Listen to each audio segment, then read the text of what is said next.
وسيلتنا في الدارين صاحب قاب قوسين محبوب رب المشرقين ورب المغربين جد الحسن والحسين مولانا وملجانا ومأوانا محمد عبده ورسوله أما بعد فأعوذ بالله من الشيطان الرجيم بسم الله الرحمن الرحيم مولاي صل وسلم دائما أبدا على حبيبك خير الخلق كلهم والذي جاء بالصدق وصدق به أولئك هم المتقون صدق الله العظيم وصدق رسوله النبي الكريم ونحن على ذلك لمن الشاهدين والشاكرين والحمد لله رب العالمين۔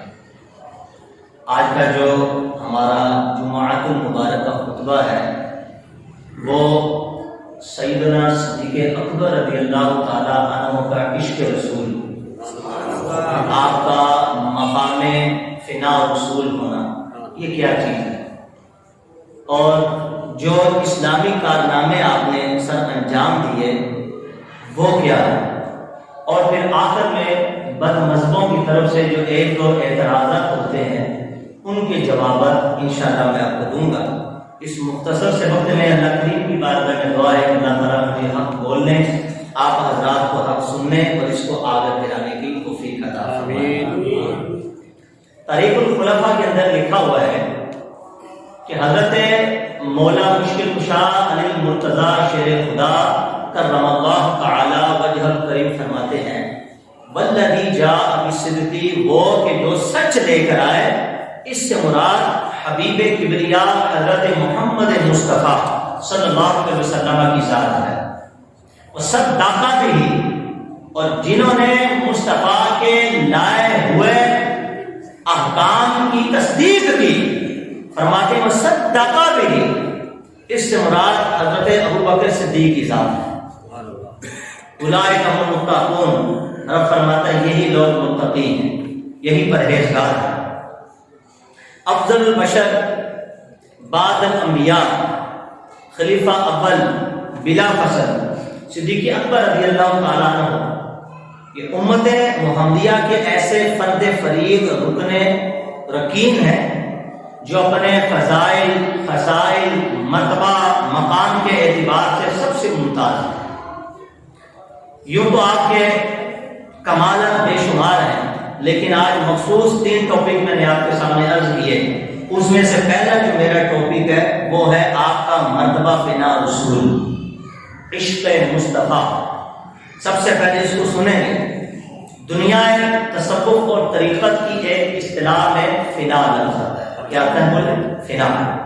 فنا کا مطلب ہے ایک ذات کے سوا باقی کچھ بھی یاد نہ رہے، ایک ذات کے سوا باقی کچھ بھی یاد نہ رہے، بس وہی ذات مطلوب ہو، وہی ذات مقصود ہو، وہی ذات محبوب ہو، وہی ذات معشوق ہو، وہی ذات نظر میں سما جائے، اسی ذات کے لیے جینا پایا جائے، اسی ذات کے لیے مرنا پایا جائے، اور فرماتے خیالوں کے اندر بھی وہی سما جائے، اس کے سوا کوئی نظر نہ آئے، تعلق ہو تو اسی ذات سے ہو۔ جب بندہ اس ذات میں فنا ہو جاتا ہے تو اس ذات کو بھی فنا کہا جاتا ہے، اور جب وہ فنا سرکار کی ذات میں ہوتا ہے تو اسے فنا رسول کہا جاتا ہے۔ آئیے منبہات کے اندر علامہ ابن حجر رحمۃ اللہ علیہ نے جو حدیث ثلاث ذکر کی، جس میں پروانہ شمع نبوت کے پروانے جو تھے، حضور کے صحابہ سرکار کے سامنے جلوہ گر تھے، اور رشد و ہدایت کے کلمات کے متلاشی لب پاک مصطفیٰ صلی اللہ علیہ وسلم کی جنبش کے منتظر تھے کہ ناگہاں ہادی اکرم رسول معظم صلی اللہ علیہ وسلم نے ارشاد فرمایا اے میرے صحابہ حبب الیہ من دنیاکم ثلاث، کہ مجھے تمہاری دنیا کی 3 چیزیں محبوب ہیں، الطیب خوشبو لگانا، نساء عورتوں سے نکاح کرنا، وجیلت قرۃ عینی بالصلاۃ، اور نماز کو میری آنکھوں کی ٹھنڈک بنا دیا گیا، او کما قال علیہ السلام، کیا فرمایا؟ نماز کو میری آنکھوں کی ٹھنڈک بنا دیا گیا۔ وہیں پر حضرت ابوبکر صدیق جلوہ کرتے عرض کرتے کہ صدقتا یا رسول اللہ صلی اللہ علیہ وسلم، اللہ کے رسول آپ نے سچ فرمایا، وحببا الیہ من الدنیا ثلاث، مجھے بھی دنیا میں تین چیزیں محبوب ہیں۔ فرمایا پہلی النظر الی وجہ رسول اللہ، کہ صدیق کی آنکھیں ہوں اور چہرہ مصطفیٰ کا ہو، چہرہ آپ کا ہو، نظر میری ہو، آپ جلوہ دکھاتے رہے صدیق اکبر اس میں گم ہوتا ہے۔ یہ ہے جو مصطفیٰ کی ذات میں گم ہو گئے، فنا کر دیا اپنے آپ کو، فنا سے رسول بن گئے۔ اور دوسری بات کہتے ہیں وَإِنفَاقُ مَالِي عَلَىٰ رَسُولِ اللَّهِ، مال میرا ہو اور مصطفیٰ کے قدموں میں سارا قربان ہو جائے۔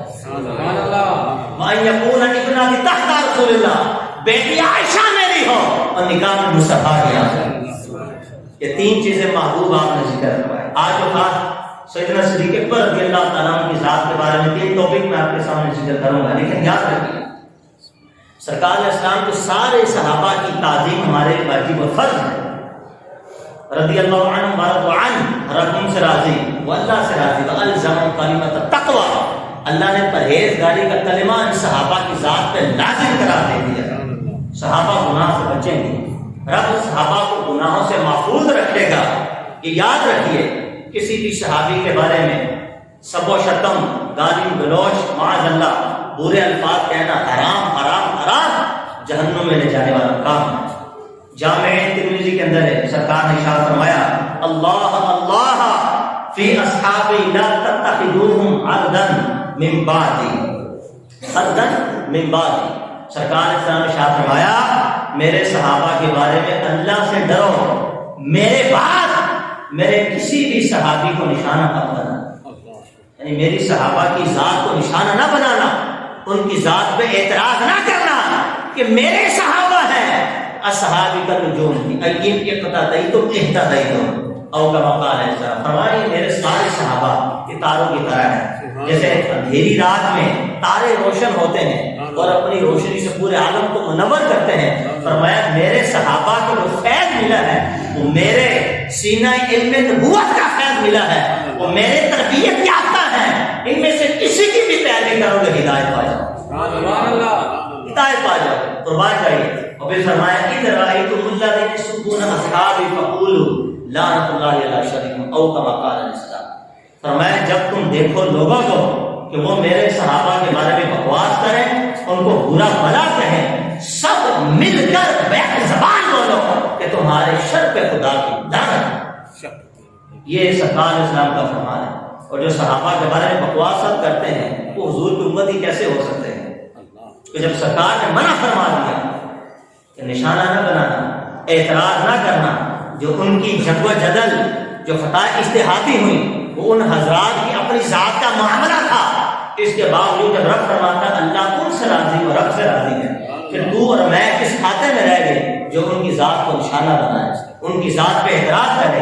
یہ ایمانیات، یہ اسلامیات، یہ اخلاقیات سے دل کو نیچے گری ہوئی بات ہے کہ کسی بھی صحابی کی ذات کو نشانہ بنایا جائے۔ اب آئیے صدیق اکبر رضی اللہ تعالیٰ عنہ کے ہم فنا کے رسول کو انشاءاللہ ذکر کریں گے۔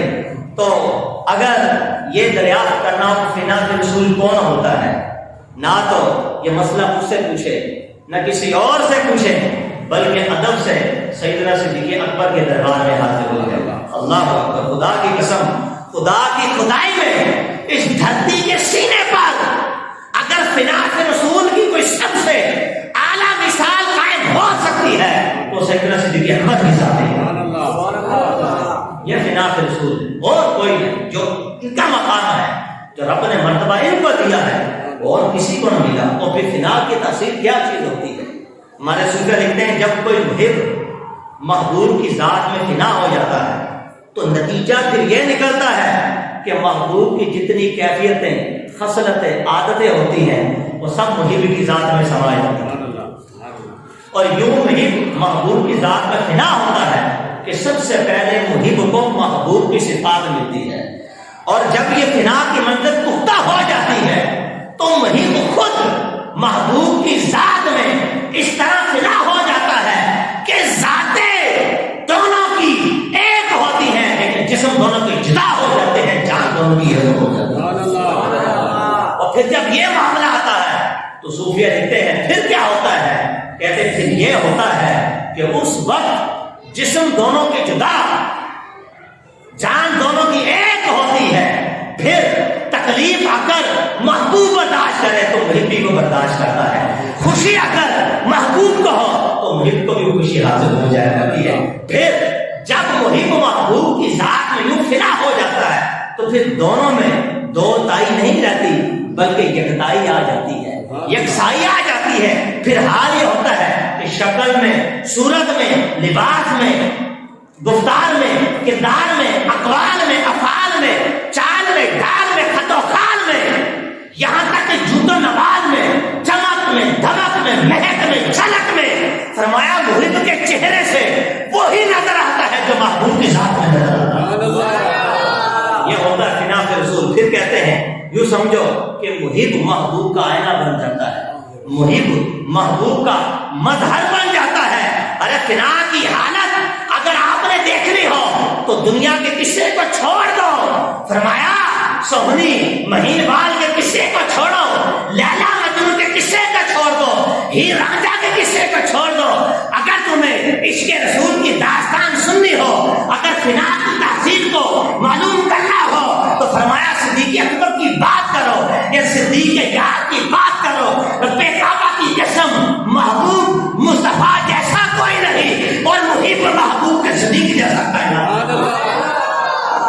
یہ فنا کے رسول کی مثال ہے، قربان جائیے۔ پھر محبوب مصطفیٰ جیسا نہیں ملتا اور محب صدیق اکبر جیسا نہیں ملتا، تو جب یہ سرکار کی محبت میں فنا ہوتے ہیں تو صدیق کا مقام فنائیت پھر کیا ہے؟ پھر کیا ہے؟ قربان جائیے، مقام فنائیت کی مثال آئی احادیث مصطفیٰ سے، تاریخ کی کتابوں سے آپ کے سامنے میں پیش کرتا ہوں۔ ابھی ہجرت مدینہ کے موقع پر اہل مدینہ سرکار اسلام کے چہرہ انور سے شناسانہ ہوئے تھے کہ حضور علیہ السلام مدینے کے قریب قبا جو بستی تھی اس کے قریب آپ جو ہے جلوہ گر ہوئے، وہاں ڈیرا لگایا۔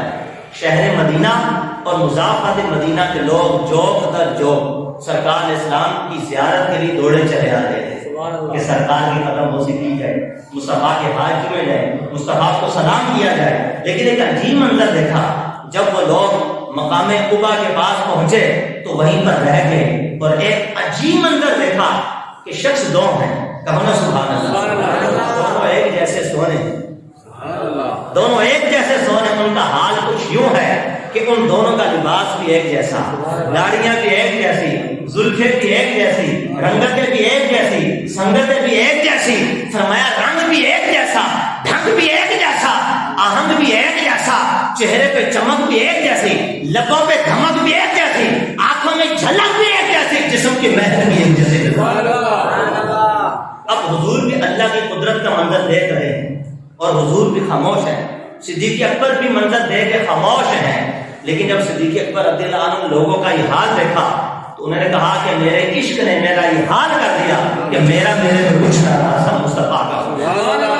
آج لوگ پہچان نہیں پا رہے کہ عاشق کون ہے، آقا کون ہے، غلام کون ہے، نبی کون ہے، امتی کون ہے، آج لوگ نہیں پہچان پا رہے۔ قربان جائیے، جب صدیق اکبر نے لوگوں کی کیفیت حالت کو دیکھا تو ان کی حالت بھانپ گئے، اور پھر انہوں نے کیا کیا، اٹھے اور جس طرف سے سورج آ رہا تھا اس طرف پیٹ کر کے کھڑے ہو گئے اور اپنی چادر مبارک کو اتارا اور سرکار اسلام کو پنکھا بنا کر ہوا دینا شروع ہو گئے۔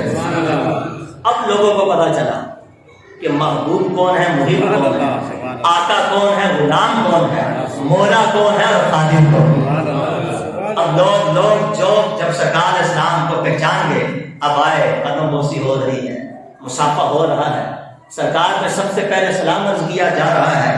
قربان جائیے، دنیا عشق کا یہ اصول ہے کہ تکمیل عشق کے موقع پر محب اور محبوب، یعنی کمپلیٹ جب عشق ہوتا ہے تو محب اور محبوب، عاشق اور معشوق میں دو تائی نہیں رہتی بلکہ یکسائی آ جاتی ہے، یکتائی آ جاتی ہے۔ جسم دونوں کے جدا ہوتے ہیں، جان دونوں کی ایک ہو جاتی ہے۔ امیر خسرو مغلیہ بادشاہ کے دربار میں رہتے تھے اور پیر و مرشد محبوب الہی خواجہ نظام الدین اولیاء رحمۃ اللہ تعالیٰ رہتے۔ جب مغلیوں بادشاہوں سے چھڑیاں لگتی تو ایک دن میں خیال کرتے ہیں، ایک بار دل میں خیال کرتے ہیں کہ میں پیر و مرشد کو جا کے شکایت کروں گا، چونکہ مرید محب تھا اور پیر محبوب تھا۔ جب محب اور محبوب کے اندر صدیقیت کا جب بندھن بن جاتا ہے تو پھر جسم دونوں کے جدا ہوتے ہیں، جان دونوں کی ایک ہو جائے۔ گئے جب خانقاہ میں گئے اور خانقاہ کا دروازہ کھولا، اس سے پہلے حضرت امیر خسرو رحمۃ اللہ نے کچھ اور تھے، نظام الدین محبوب اولیاء نے اپنے ہاتھ آگے کیے، کہا تو سوچ رہا تھا کہ پیر مرشد کو شکایت کروں گا، دیکھ امیر خسرو، مغلیہ کے بادشاہ سے چھڑیاں تجھے لگتی ہیں، نشان میرے ہاتھوں میں نظر آتا ہے۔ یہ ہوتا ہے کہ جب بھی محبوب کی محبت میں فنا ہو تو پھر جسم تو جدا ہوتے ہیں لیکن جان دونوں کی ایک ہو جاتی ہے۔ اور جب ابو بکر صدیق سرکار کی ذات میں فنا ہوتے ہیں تو پھر کیا ہوتا ہے؟ تو صوفیہ فرماتے ہیں کہ تکمیل عشق کے موقع پر محب اور محبوب، عاشق اور معشوق میں دو تائی نہیں رہتی، یعنی دو نہیں، یکتائی، یکسوئی آ جاتی ہے، بات ایک ہی نظر آتی ہے۔ سرکار نے خود فرمایا من آن فقط الحق، فرمایا جس نے مجھے دیکھا اس نے میرے رب کو دیکھا۔ سبحان اللہ، کہنا سبحان اللہ۔ اس حدیث میں فنایت کی خبر ہے، یعنی نبی کی ذات جب خدا کے جلووں میں فنا ہو گئی، نبی کی ذات جب خدا کے جلووں میں اس قدر فنا ہوئی تو مصطفیٰ کو دیکھا، گویا مصطفیٰ کے رب کو دیکھا ہے۔ سبحان اللہ۔ تو چہرہ مصطفیٰ کا ہے لیکن اس میں جلوہ مصطفیٰ کے خدا کا ہے۔ سبحان اللہ۔ قربان جائیے، قربان جائیے۔ عشق کیا ہے کہ لفظوں میں بیان نہیں کیا جا سکتا، محبت معنی اور الفاظ میں لائی نہیں جا سکتی، محبت معنی الفاظ میں لائی نہیں جا سکتی۔ ارے یہ وہ نازک حقیقت ہے جو سمجھائی نہیں جا سکتی۔ جسے عشق کا انگارہ ملا ہو اسے پوچھو محبت کیا چیز ہوتی ہے۔ جس نے سرکار سے محبت کی ہو، جس نے اپنے پیر مرشد سے محبت کی ہو، اس کو تو رات کو نیند نہیں آتی، بنا محبوب کے لقمہ حلق سے نیچے نہیں اترتا، بنا محبوب کے تو ان کی نمازیں نہیں ہوتی، بنا محبوب کے وہ سفر نہیں کرتے، سب چھوڑ دیتے ہیں محبوب کے لیے۔ یہ عشق، یہ محبت ہوتی ہے۔ قربان جائیے، صوفیہ فرماتے ہیں عشق کیا چیز ہے؟ فرماتے ہیں العشق نار یحرق ما سوى الحبیب، عشق ایک ایسی آگ ہے جو حبیب کے علاوہ کو جلا کے راکھ کر دیتی ہے۔ یعنی جب اس کا تعلق محبوب کی ذات کے ساتھ عاشق کا ہو جاتا ہے، اس کی نظروں میں صرف معشوق اور محبوب کا رخ زیبا ہی نظر آتا ہے، دنیا سے وہ لا تعلق ہو جاتا ہے۔ تو کسی نے کہا العشق سیف ینقطع ما سوى اللہ، ارے عشق تو ایسی تلوار ہے جو اللہ کے علاوہ کو کاٹ کے رکھ دیتی ہے۔ یعنی جب اس کا تعلق رب کے ساتھ ہو جاتا ہے تو پھر وہ اور کسی سے تعلق نہیں رکھتا۔ اللہ کے ساتھ جب عنایت ہو جائے تو بندے کو اللہ کے سوا کسی سے تعلق نہیں رکھتا، اور جب مصطفیٰ کے ساتھ عنایت کا تعلق بندے کا ہو جائے تو سرکار کی ذات کے علاوہ اس کا اور کسی سے کوئی تعلق نہیں رہتا۔ حافظ شیرازی رحمۃ اللہ تعالیٰ نے آپ فرماتے ہیں تلواریں دو، تلواریں کتنی؟ ایک لوہے کی تلوار ہے اور ایک فرماتے ہیں عشق کی تلوار۔ فرماتے دونوں چلتی ہیں، چل رہی ہیں، چلتی رہیں گی، دونوں کو ہم چلتے ہوئے دیکھ رہے ہیں، لیکن فرق صرف اتنا ہے جو لوہے کی تلوار ہوتی ہے وہ جب کسی چیز پہ چلتی ہے ایک کو کاٹ کے دو کر دیتی ہے، اور جب عشق کی تلوار چلتی ہے یہ کاٹ کر دو کو ایک بنا دیتی ہے۔ پھر وہاں پہ جان ایک ہو جاتی ہے، جسم جدا لیکن جان ایک ہو جاتی ہے۔ یہ بات ہے، فرماتے ہیں کہ عشق کی جب تلوار چلتی ہے تو وہاں دو ذاتیں بھی کتنی ہو جاتی ہیں؟ ایک ہو جاتی ہے۔